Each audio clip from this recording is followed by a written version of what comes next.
Bienvenidos a otro capítulo de Operación Crimen. El pasado 15 de abril,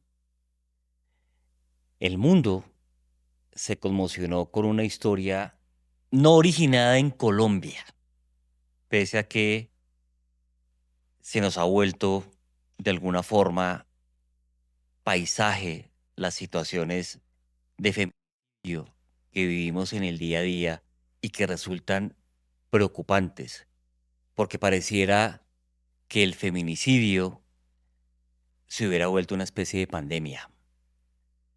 Los hechos ocurren en Ciudad de México, en un sector, una colonia, como dicen en México, privilegiada, Polanco.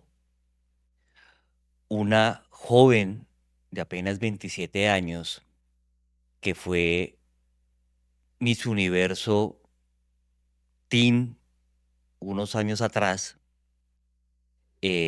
oriunda de Baja California.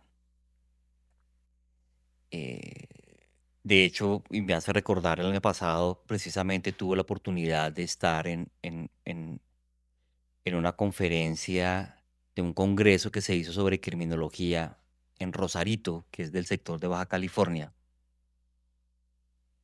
Ella tenía un esposo, un bebé de apenas 8 meses, convivían con la madre de su esposo, es decir, su suegra, y presuntamente por unas tensiones previas, esta mujer, sin mediar palabra, se le acerca escondiendo un arma, una pistola, y le propina no uno, ni dos, ni tres impactos con esa arma de fuego, sino 12. La mitad de ellos que impacta en su cabeza y la otra mitad en su pecho. Y cuando jurídicamente se habla de sevicia, criminológicamente de overkill o de violencia expresiva, pues lo que eso conductualmente está diciendo, ¿quién tiene gran cantidad de ira para generar un feminicidio o un femicidio, como dicen en México, de esa naturaleza? Y peor aún, esto se hace en presencia del bebé, que puede que aunque él no lo haya visto, pues lo siente. Hoy día siente una ausencia. Y de una forma mórbida, que resulta un poco incomprensible, al parecer, el papá del bebé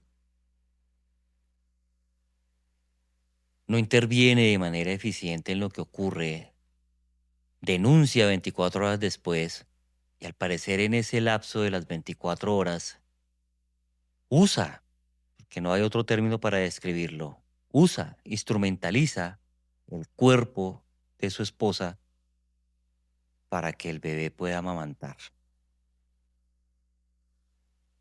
Hay unas frases que ustedes seguramente en lo que vieron de la noticia conocieron, como la maté porque tú eres mío, porque ella te estaba apartando de mí. Pero quiero que nos centremos en la víctima que más sufre en un feminicidio. La oxisa, pues es eso, es alguien que perdió la vida en una situación absurda, planeada, porque yo sigo insistiendo en que los feminicidios no son delitos pasionales, no son crímenes pasionales, son planificados. Unos dolientes, los padres seguramente de Carolina Flores, quien fue la víctima, o la madre de Carolina Flores, porque el padre hace un tiempo había fallecido, inclusive al parecer dejó una herencia y hoy día pues es un motivo de investigación del presunto móvil también en estos hechos, pero en especial un hijo un bebé de tan solo 8 meses. Y sobre eso he traído precisamente a la mejor invitada que pudiera haber escogido. Muchas gracias. Marcela Boyacá, bienvenida.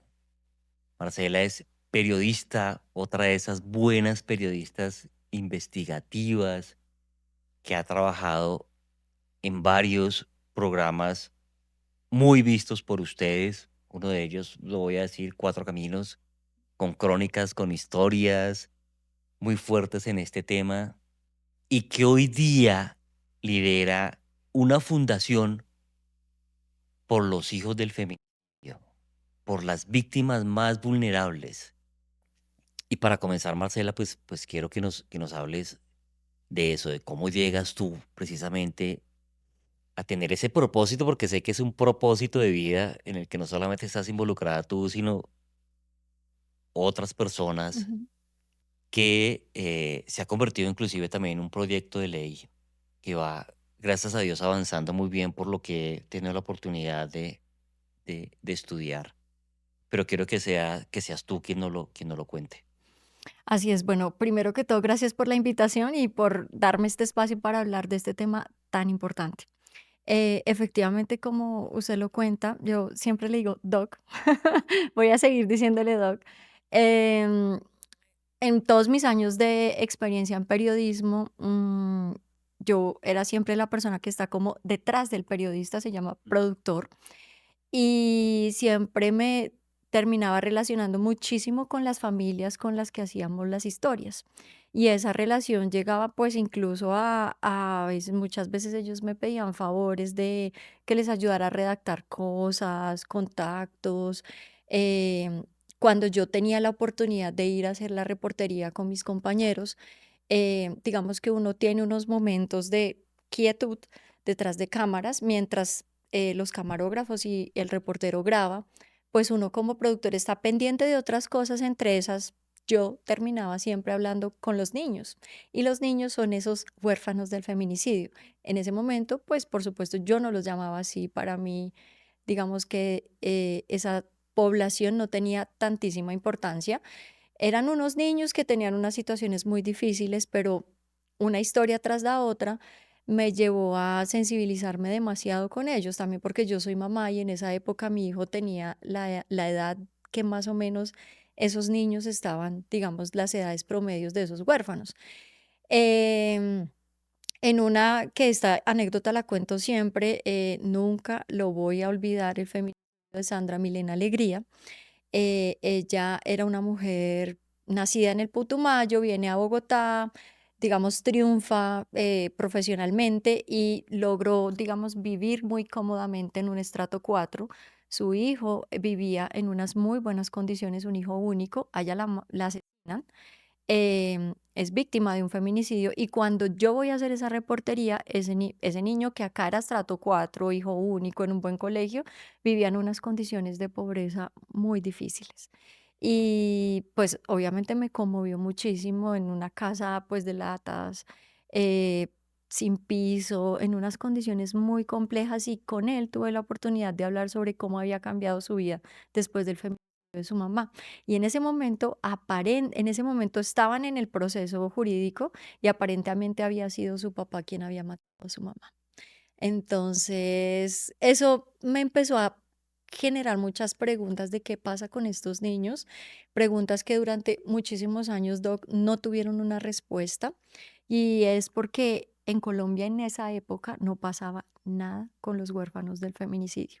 Digamos que fue gracias a, sí, efectivamente, una labor digamos, inicié yo, pero que hay un montón de gente también que ha aportado su granito de arena para que hoy exista, porque ya es una ley, la ley 2530 del 2025, que pretende proteger a los huérfanos por feminicidio.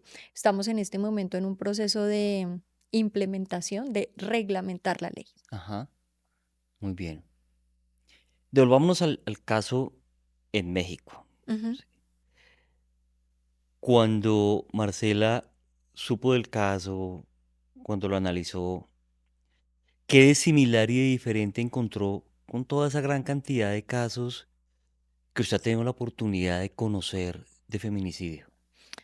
Bueno, diferente definitivamente es que sea la suegra de la víctima la victimaria. O sea, creo que habíamos conocido muy pocos casos como eso. Similar, todo, todo el resto. Y digamos que del tema que puntualmente me tiene acá sentado es lo que pasa con el niño, porque aquí todos son perdedores. Acá todo el mundo perdió en cuando se presenta una situación como estas, pierden las dos familias, pero definitivamente el más afectado y los más afectados siempre son los niños que se quedan sin su mamá, son los huérfanos del feminicidio.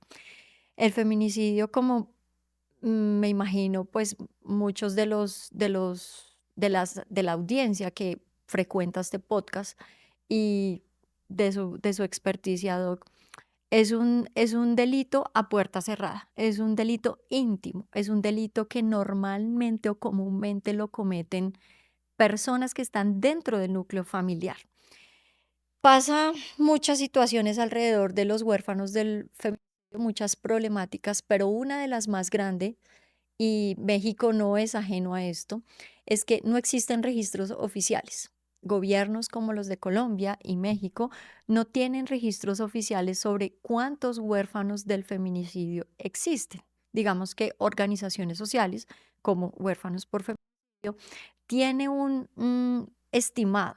El estimado se saca de cuántos feminicidios hay diarios en el país. En el caso nuestro son 2 feminicidios diarios y las cifras del DANE nos dicen, y digamos los estudios que ha hecho Medicina Legal y todo esto, nos dice que las mujeres víctimas de feminicidio son mujeres entre los 25 y 40 años, de estrato 1, 2 y 3 en su mayoría.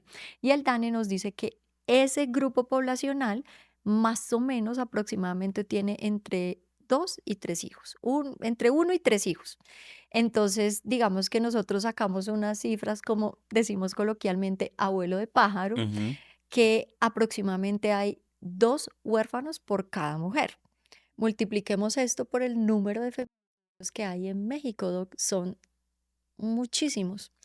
México aparentemente nos llevaba a la delantera en las leyes o protocolos en la protección de los huérfanos por feminicidio.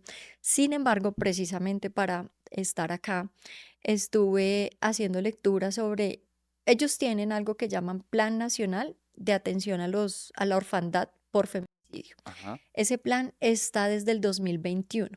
Ese plan pretende cumplir con unas rutas de atención para esas infancias, ¿cierto? Para esos niños huérfanos. Sin embargo, organizaciones de la sociedad civil, la academia, el periodismo en México han denunciado que no funciona como debería funcionar. Entonces aquí, volviendo al tema de Carolina y pues de su hijo, de este nuevo huérfano del feminicidio Ujú. en México, pues es una situación muy compleja, Doc, porque cuando ese niño crezca, por supuesto que se va a enterar a través de medios de comunicación. No sé si su familia en algún momento se lo contará o de qué manera ese niño terminará enterándose de lo que pasó.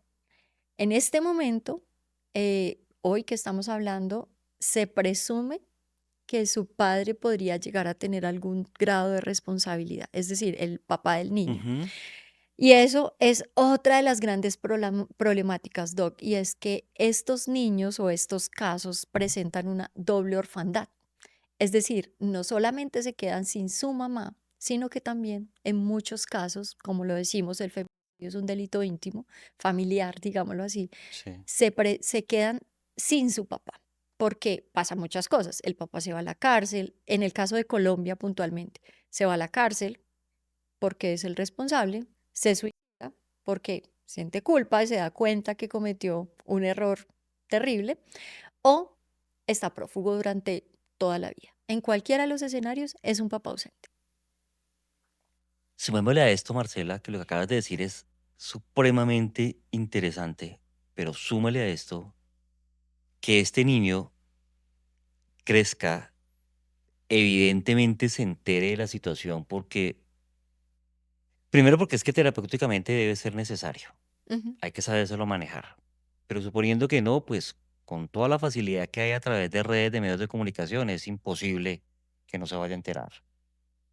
Entonces, su abuela quita la vida a su mamá.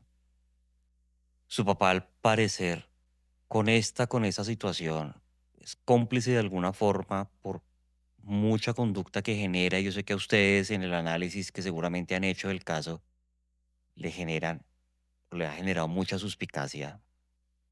Y además, en la captura que ocurre de su propia abuela, Erika Herrera, en Venezuela, Ujú. da cuenta uno de los investigadores que participa o que participó en la captura y está ahorita en la custodia de la señora,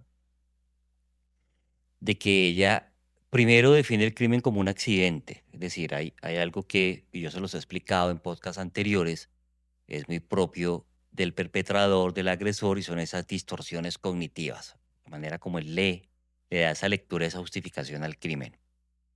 Y dentro de esa distorsión cognitiva, bastante distorsionada de la señora Erika, es decir, que eso solamente fue un juguetico que se disparó, perverso, muy fuerte, que un adolescente, un joven, tenga que vivir con eso. Y acá quiero direccionar mi pregunta y es, Marcela, en esa ley, ¿qué se pensó implementar precisamente para por lo menos amortiguar el impacto que todo esto tiene en los niños, niñas, adolescentes al momento de tener conciencia de esa situación? Pues Doc, esa es una de las preguntas que aún no tienen una respuesta total y Sí. definitiva.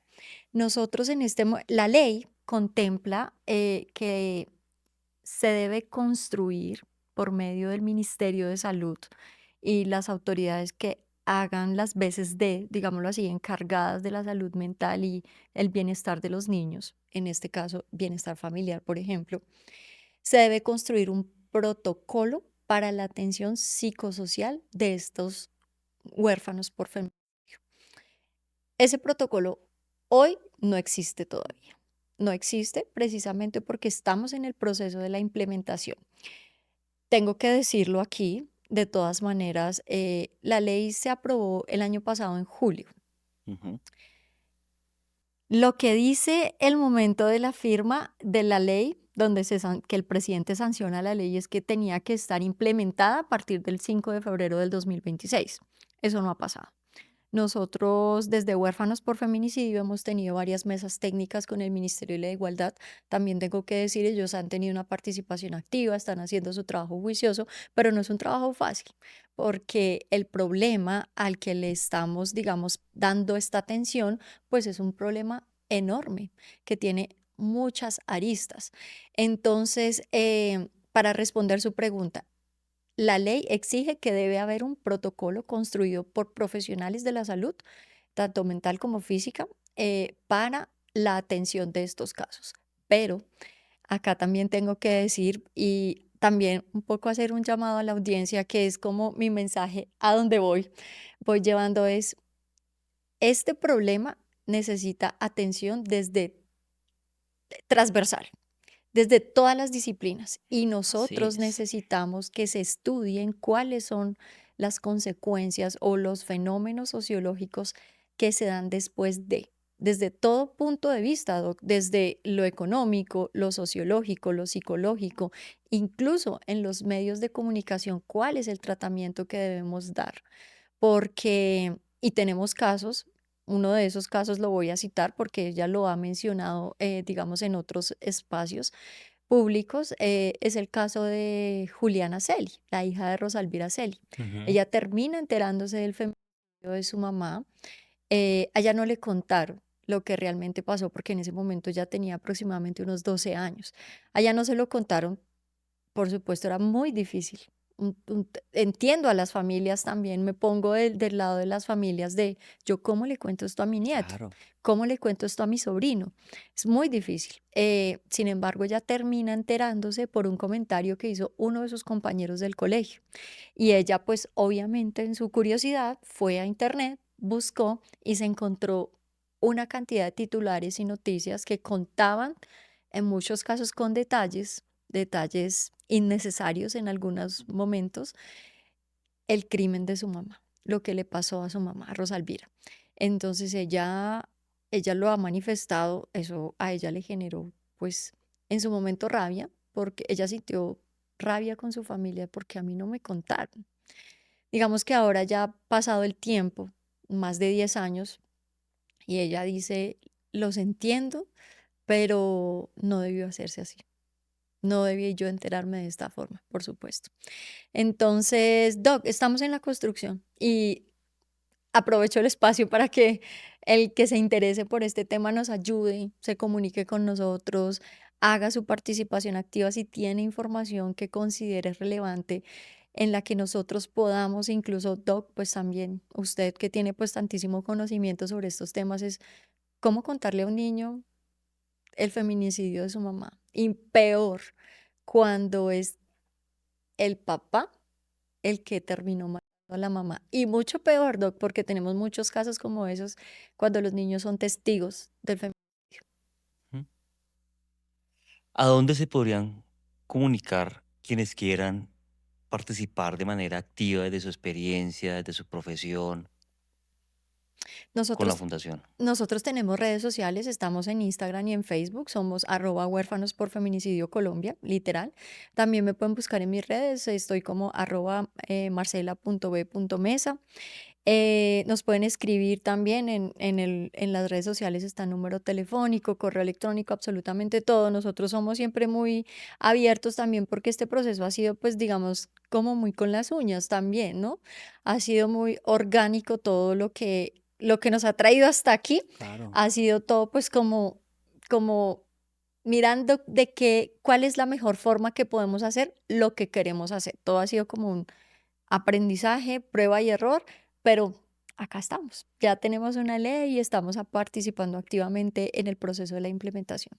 Y ha dicho algo muy importante, Marcela, y me gusta que tenga esa claridad mental sobre la situación que en realidad es muy compleja y es que, pues en papel, sí, suena muy bonito, las palabras, lo que hay, lo que dice, el alcance, pero la realidad es otra. Ujú, Y en la realidad no se puede tener un protocolo de verdad si no está sustentado en la ciencia y en la experiencia. Es decir, necesitamos congregar a todos aquellos del equipo interdisciplinario, psiquiatras, psicólogos, sociólogos. pedagogos, Ujú, sociólogos, psiquiatras infantiles en ujú, especial, que hayan trabajado o trabajen con huérfanos del feminicidio para poder construir ese protocolo. Yo sé que hace poco contribuí para hacer un acercamiento entre usted y mi ahijada, porque es alguien que yo quiero profundamente, ¿sí? Jessica Riaño, que está manejando precisamente una investigación en una universidad pública, en la Universidad Colegio Mayor de Cundinamarca, que pronto se va a llamar Universidad Mayor de Colombia, porque ya se expandió a nivel nacional, en la Facultad de Derecho, donde ella precisamente da la asignatura de Psicología Jurídica y donde se está trabajando el tema del feminicidio desde la perspectiva criminológica del perpetrador, con unas estadísticas un poco más reales, pero también desde la perspectiva victimológica. Dentro de esa perspectiva victimológica, los hijos del feminicidio y cómo precisamente se puede contribuir para hacer ese protocolo que tanto se necesita, sí. sin lugar a dudas, y es a donde se tiene que llegar. Em, Doc, una cosita, claro, le robo ahí la palabra y es que son tantas cosas, Doc. Obviamente, la ley se llama Huérfanos por Feminicidio Colombia porque en su momento, o digamos, lo que más me afanaba, lo que necesitábamos era puntualmente cubrir esa población. Pero, Doc, el problema es inmenso. Las cuidadoras o cuidadores de estos huérfanos por feminicidio empiezan a ser normalmente o comúnmente las abuelas maternas. Y esas abuelas maternas que están llegando casi que a la tercera edad o ya están en la tercera edad, que tienen que empezar a maternar nuevamente en unas condiciones económicas muy difíciles, a trabajar, a maternar en medio de un duelo y haciendo unos procesos interminables para pedir justicia por sus hijas, Ujú, porque la impunidad en términos de feminicidio es enorme. Entonces, hay mucho por hacer. ujú. Y eso que usted acaba de mencionar me hace pensar también en que, mire, nosotros de la perspectiva de la psicología forense tenemos herramientas para evaluar un dominio o una característica que se llama idoneidad parental para guarda y custodia. Hay instrumentos, hay procedimientos ya validados, hay protocolos para hacer precisamente esas evaluaciones. Creo que este es precisamente uno de esos espacios y momentos urgentes para ponerlas en práctica y evitar eso que usted nos está contando, que simple y llanamente por una línea de consanguinidad al niño, a la niña, al adolescente, que es una víctima revictimizada, se coloca en un contexto de cuidador o de custodia que lo va a revictimizar mucho más sin haberle hecho previamente o sin haber hecho previamente una evaluación o una valoración de idoneidad parental para guarda y custodia. Hay mucho por hacer. Ujú. ¿Qué más dentro de eso mucho que tienes en tu cabeza? Doc, ahí quería contarle lo siguiente. Antes de que apareciera la ley, aún no se ha empezado a aplicar porque, como les digo, estamos en el proceso de implementación para la reglamentación. Pero algo de lo que solicita la ley es que si el victimario o posible victimario es el padre del menor, pierda inmediatamente sus derechos de custodia. Inmediatamente. Porque tenemos muchos casos en donde el victimario sigue comunicándose con los niños. Incluso tenemos un caso dentro de Huérfanos por Feminicidio en donde él ya era un condenado, estaba en la cárcel y exigió visitas de los menores en la cárcel. Y uno de esos dos menores fue víctima del feminicidio de su mamá y él tuvo que ir a la cárcel. La abuela tuvo que hacer un proceso larguísimo, la abuela materna, para que le quitaran ese derecho a ese papá de ver a sus hijos. Un victimario viendo a sus hijos. Y más, en este caso puntual, Doc, como para contarles un poco de las afectaciones que tienen los niños. Lo que se ha podido saber, digamos que unos estudios muy nuevos todavía, dicen que pueden presentar depresión, ansiedad y esos síntomas, ellos hacen sintomatología en términos físicos. Es Ujú. decir, Somatizan. puntualmente este niño dejó de hablar. Él dejó de hablar. Y en este momento ya más o menos tiene unos 11 años y él habla como si fuera un niño más o menos de unos 3 o 4 años. Está en un Una proceso, regresión. ajá, está en un proceso de, pues, de terapias de lenguaje y todo esto para empezar, pero son como algunas de las cosas que hemos visto. Hay otra de las huérfanas con las que hemos tenido mucha relación en este proceso, que ya le empezó a generar como un dolor en la cadera y con el paso de los años no se sabe cuál es el diagnóstico, pero ella no puede caminar bien. Ella tiene un problema en su pierna derecha. Aparentemente es por esa situación, ¿no? Desencadenado por eso, porque fue justo después del feminicidio de su mamá. Entonces, Doc, son tantísimas situaciones y esto es otra cosa. Cada familia es un caso Ajá. diferente. O sea, cada vez que uno se sienta a hablar con ellos, es una situación totalmente diferente. Y Doc, hagamos cuentas. Son 2 feminicidios diarios en Colombia. Que cada mujer como mínimo tenga un hijo. Son 365 niños huérfanos, que no se sabe cuántos son. En este momento no tenemos una data puntual sobre el tema. Ujú. Y en eso que acabas de mencionar hay temas que pueden volverse polémicos, Ujú. ¿sí? Desde la perspectiva jurídica, entonces diciendo, no, ¿cómo se le va a negar a un papá el derecho a que siga siendo papá? ¿Mm? Pero es que también hay unos supraderechos y los supraderechos son del menor, Ajá. ¿sí? ¿Cómo, así el señor quiera ejercer su paternidad, pues ese ejercicio está haciendo lo que usted nos acaba de mencionar, un daño psicológico, emocional y hasta físico, porque están somatizando, según lo que usted ha estudiado, a los niños, niñas y adolescentes? Entonces eso lo tenemos que trabajar desde la interdisciplinariedad. Ujú. Por eso considero que también es muy importante. Para terminar, nuevamente, menciónenos su maravillosa fundación, el proyecto y cómo la pueden volver a contactar. Bueno, estamos en Facebook y en Instagram como @huérfanos por feminicidio Colombia. La ley, que ya es ley, es la 2530 del 2025. También me encuentran a mí como Marcela Boyacá en redes sociales.